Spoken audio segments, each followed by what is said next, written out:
provide jobs for himself. We've got to get smart. We've got to organize. And because of this, he thinks that he can only get a job from the white man, or he can only get clothes from the white man, or he can only get food from the white man. We've got to organize so effectively and so well and engage in such powerful creative protest that there will not be a power in the world that can stop us. We gotta be proud to be black. Don't worry about what they say. We gotta think smarter and live smarter. We gotta want more and work harder, cause they ain't giving it to us. Put your all in. If you truly wanna make it, can't be waiting for handouts, baby, you gotta take it. Like Martin gotta have a dream, cause he had one. Like Malcolm, by any means, gotta get that done. Don't be ashamed of who you are. Stick your chest out proud. Make them believe that you're the best. Show them what you about. We gotta love each other. Stop killing each other. We gotta unitize. Don't believe the lies. This is a mess. All right. See, Jumbo, everybody who has tuned into our internet program, Satora's Black History Corner. I am your host, Catherine Hunter Williams, along with my co-host, Catherine Blake. Hello, everybody. And my producer, we will be having a program on Comcast Channel 17. Yeah, it's going to be shown anytime from 8:30 9:30 on Tuesday nights. Okay. You know, 'cause we got such a heavy lineup, we don't know. We'll announce it ahead of time when we expect to see it. So, all right. Yeah. All right. I just was jumping ahead. Yeah, I'm excited about it. Yeah, Yeah. I did too. All right.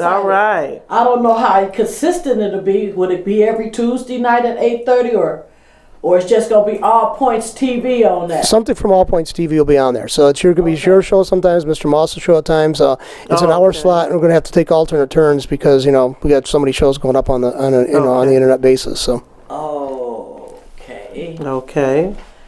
Okay. As you know, on our program, we tell our story. We tell the good, bad, and the ugly. So today, Miss B is going to tell our story about black babies as alligator bait and the African Dodger. Do you remember the cartoon Popeye the Sailor Man? Did you know that he was also one of the people in this video that you're going to see about 3 minutes of? I don't know if it'll go that far down. Well, I got this where they can do the whole thing. Yeah, okay. Because this is there. But anyway, it's just something I wanted to just throw in. Of the people in the video, the African Dodger, him, Olive Oil, and Brutus. Popeye and Brutus were both throwing baseball balls at the African man or sometimes a child. Popeye threw the regular baseball, but Brutus, as we all know, was mean and always tried to impress Olive Oil. Lord. Anyway, he threw the ball that had the words Dodger ball on it, written on it, and it's the difference is in the balls is this one had lead in it and it could kill you. And sometimes that was exactly what they did to some of those black people, black children, black men that would be in that hole. Then you got to get this is a carnival deal. It would be in that hole with their head in it and throwing these baseballs at them. Yeah. So you can watch the entire video through Googling YouTube and pull up Hit the Nigger or the African Dodger. All right, Miss B, you got it.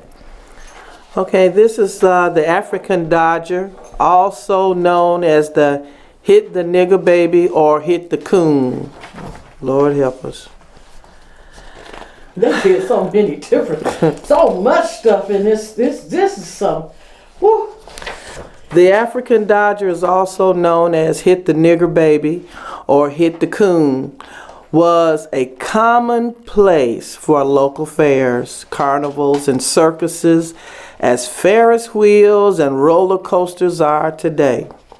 The purpose of the game was to hit the target with a ball with one of your throws, and win a prize.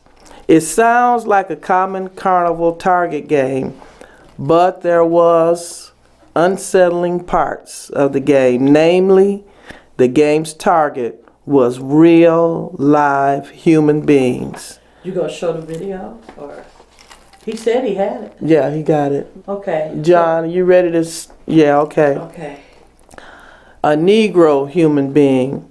In St. Louis in 1913, it was reported that carnival organizers were unable for an hour today to secure an African Dodger, that's what they would call them, African Dodgers, who would allow baseballs to be thrown at his cranium at the usual rate of 3 for 5 cents. You can get, that's 3 balls for 5 cents. And the reason was that future Hall of Fame fastball pitcher Walter Johnson was rumored to be at the fair. The game was so popular nationwide that newspapers mentioned the African Dodger game along with trained animals, illusionists, penny arcades, merry-go-rounds, and magic shows in the list of carnival attractions. So the African Dodger game was a carnival attraction, along with the rest of them. He's ready. Okay. Let me show you a 3-minute video of the African Dodger.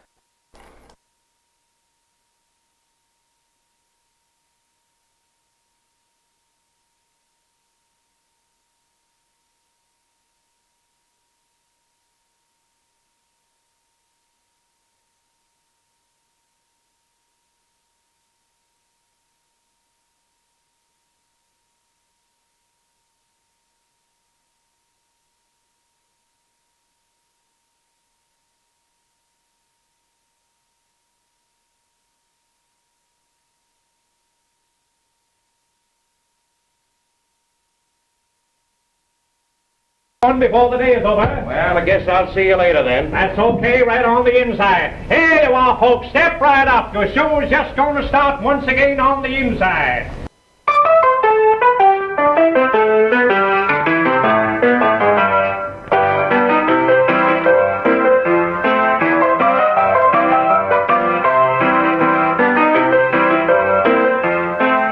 Hey, listen, you see this little game we have over here? Yeah. That's what they call the African Dodger. Oh. Now, I usually have a little colored boy that stands behind there, places his head in the hole, and the natives come along and throw the balls at them. Oh. I sell them 3 balls for a nickel.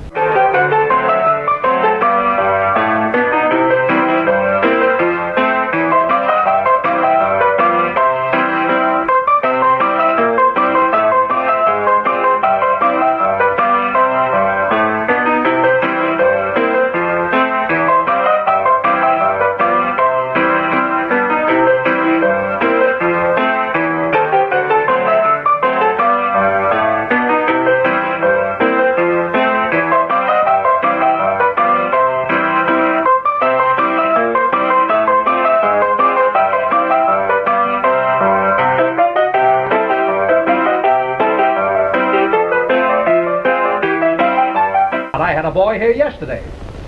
Oh, you had a boy yesterday? Sure, I had a boy yesterday. Mm-hmm. Where is he today? Well, you see, a baseball pitcher came along, and by mistake, he picked up the iron ball.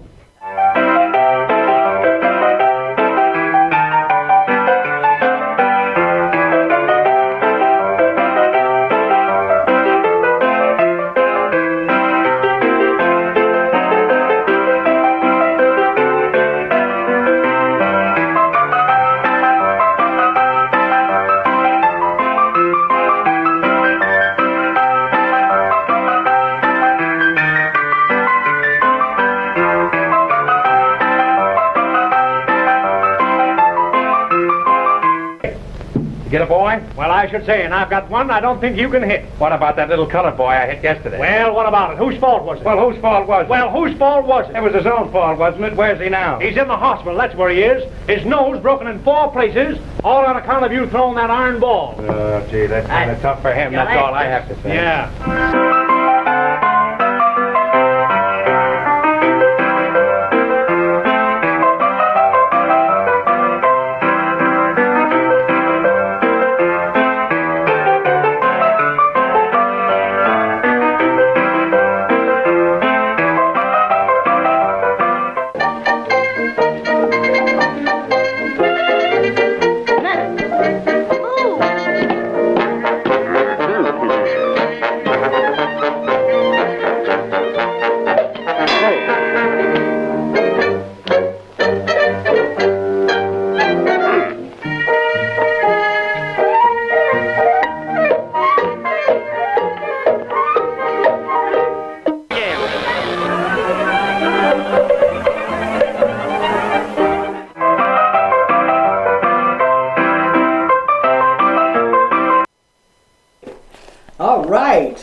y'all enjoyed that. All Well, right, Miss B.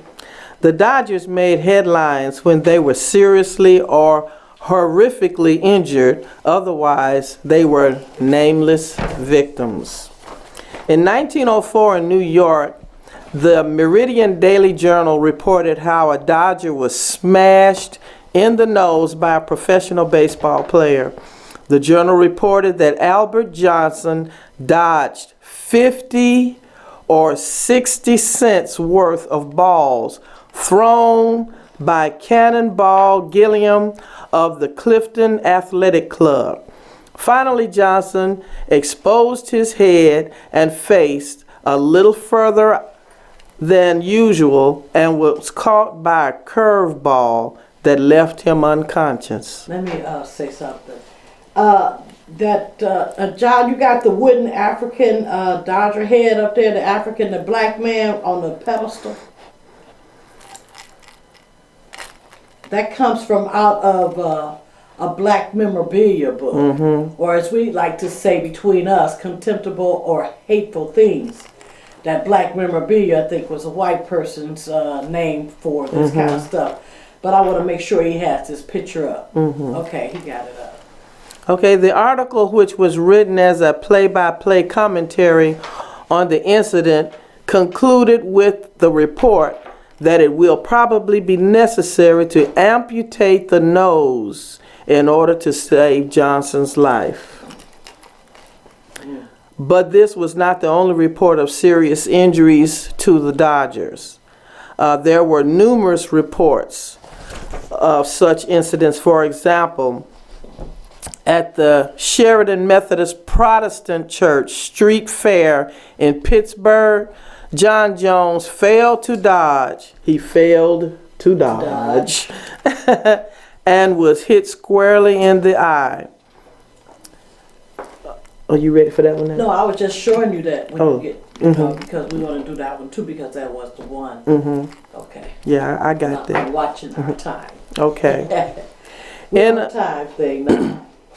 And in Ohio, Grady Williams was struck in the eye by a stone by someone who stood to one side and threw the stone at the person. He stood a big at rock? the side. He wasn't one of the ones that paid for the 5 cents. And they have their head stuck through the hole, like this. If you go to the carnival today. It's a big sheet with a hole in the center. Yeah. And they stick their head through the hole. And they throw the baseballs. Not softballs. Well, even softball would hurt. But the baseballs. And then the lead ball. Mean people that would pick that up and throw that at them, which could kill them. And that's what they were having fun, laughing, and this was commonplace. In Hanover, Pennsylvania, William White was assaulted by a local baseball player who brought their own heavy balls and hit so-called the Coon nearly every time.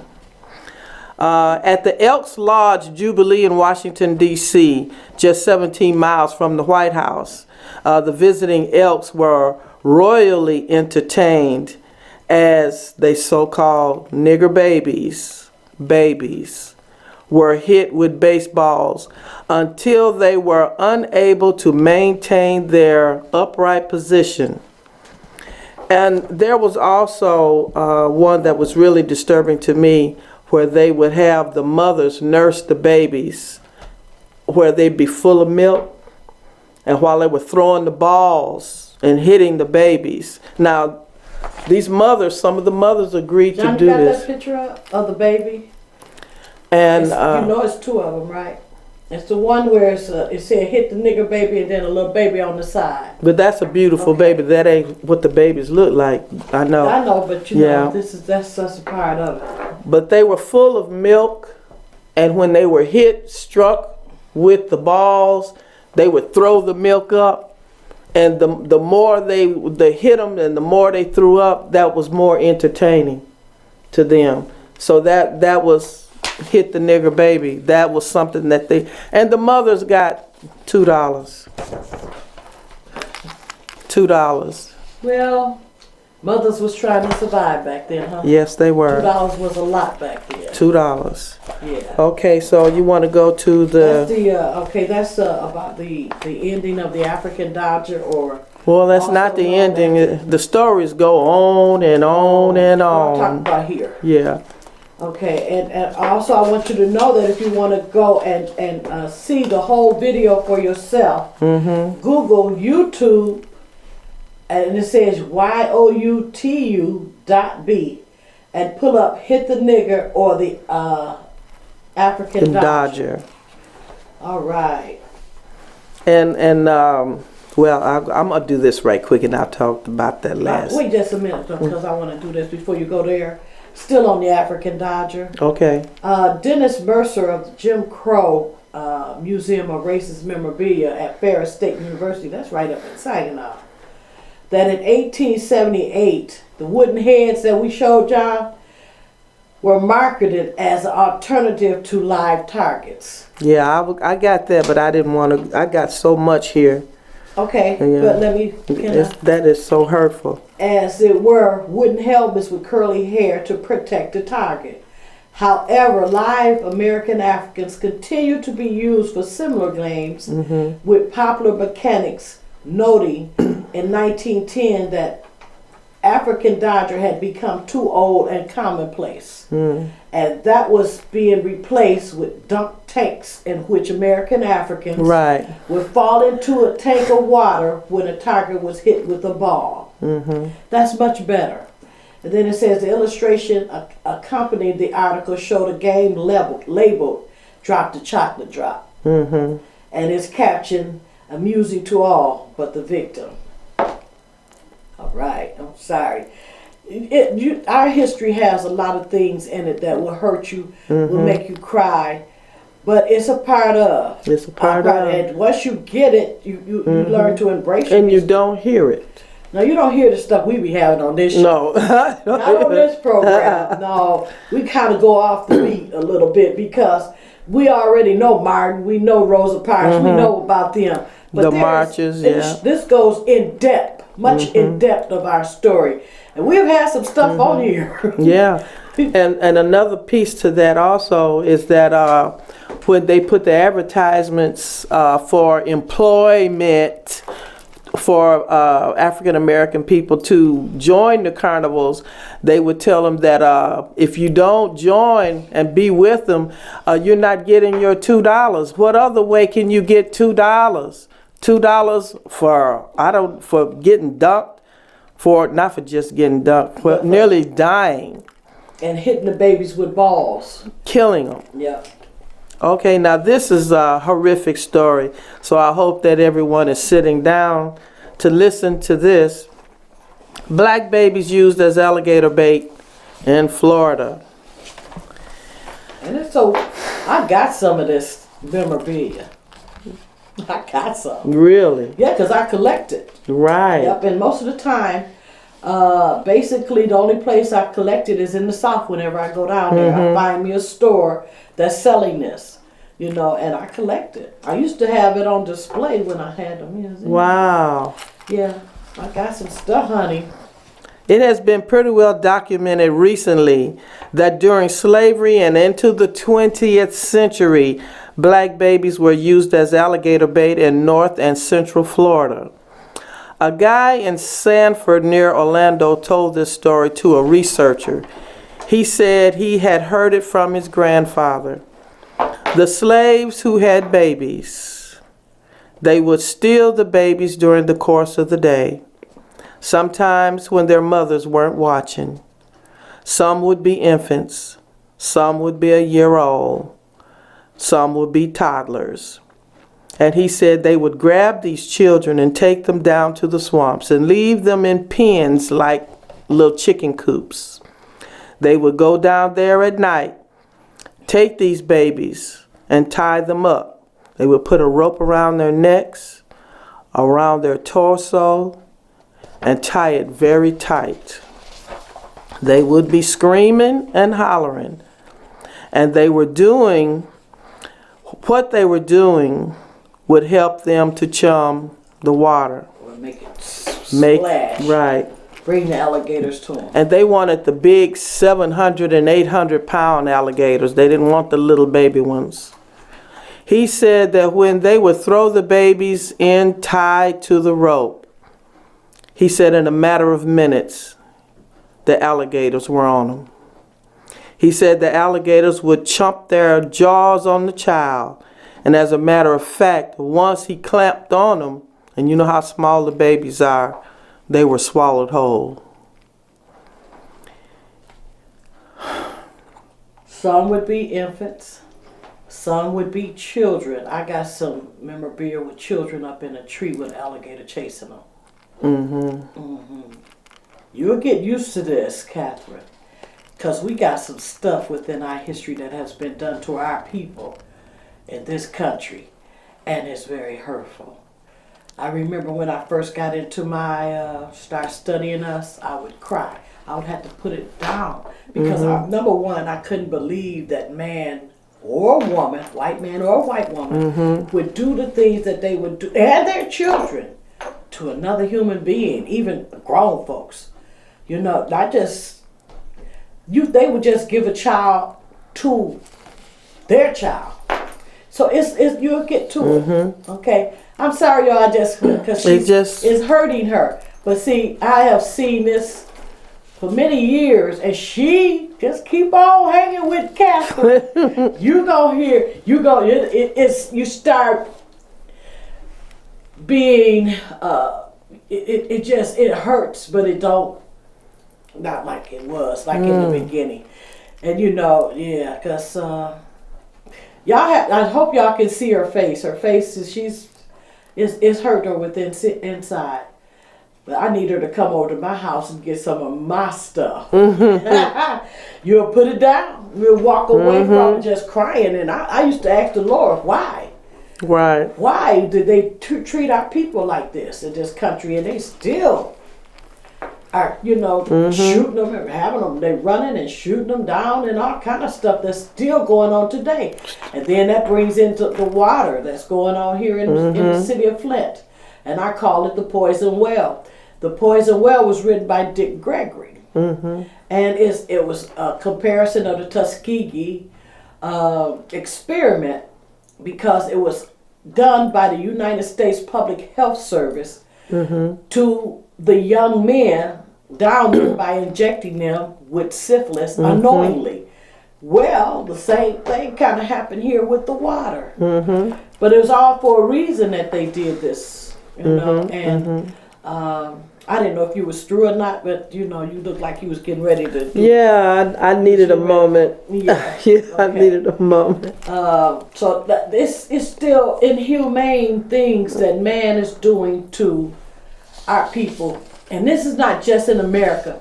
This is around the world. And I used to and I still today sometimes ask the Lord why, but I have found some answers to of why. This has happened to our people and different things, because it's not about the curse. That was what white man had said, that it was the curse of Ham. Nope, because Ham wasn't even cursed. It was the other baby that was cursed.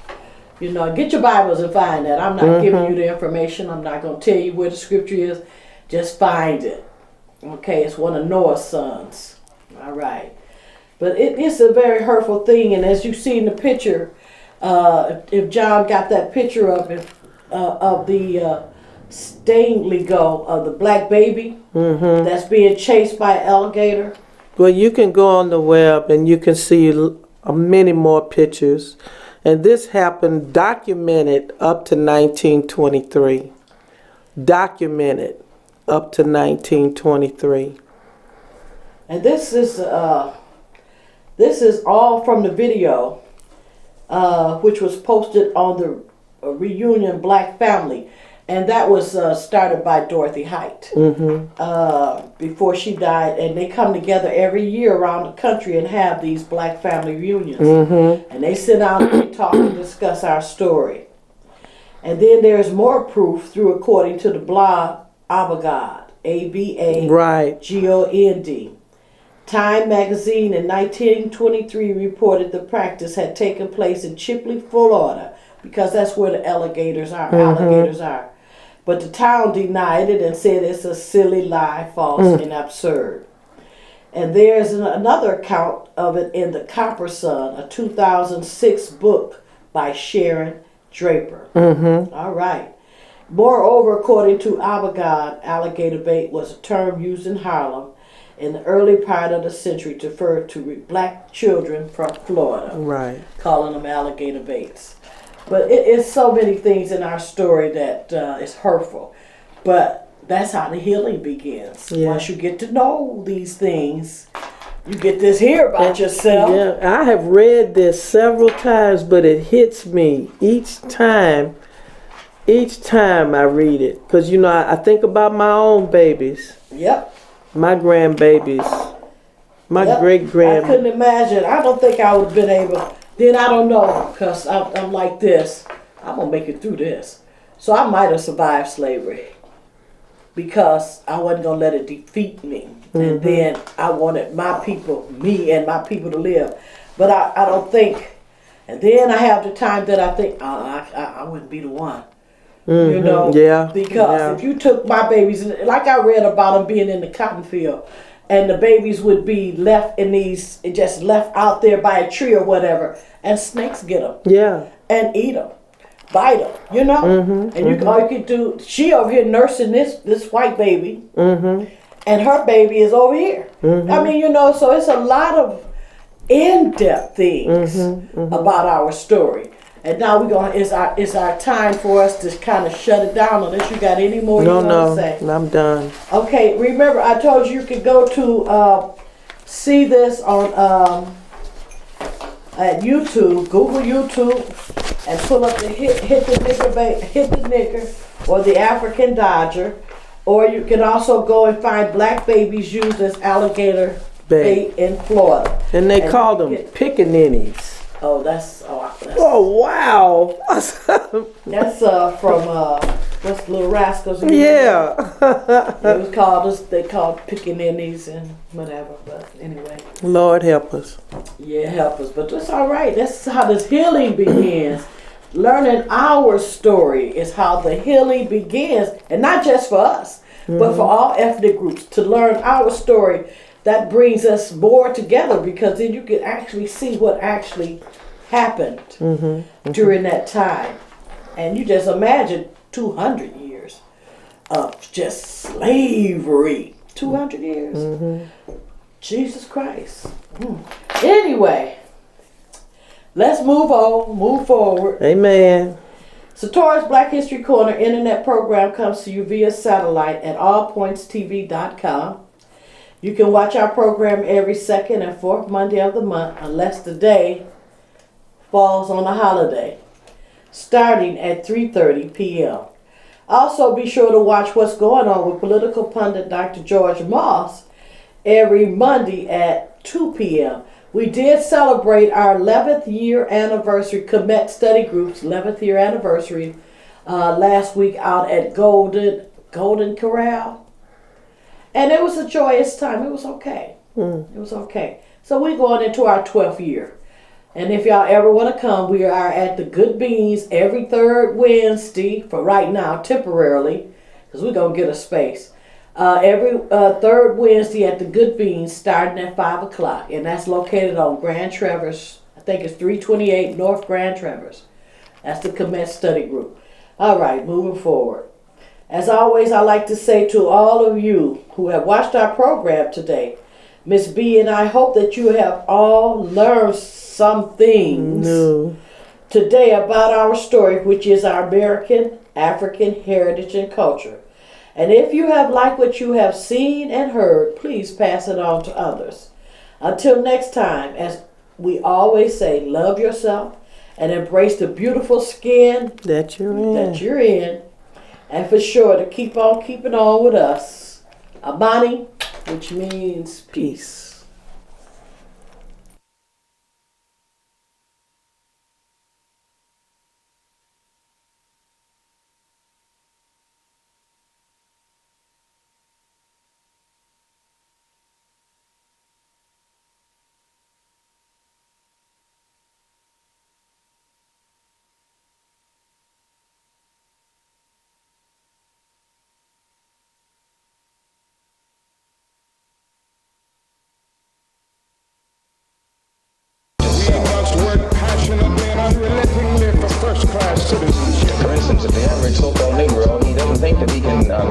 business and provide jobs for himself. We've got to get smart. We've got to organize.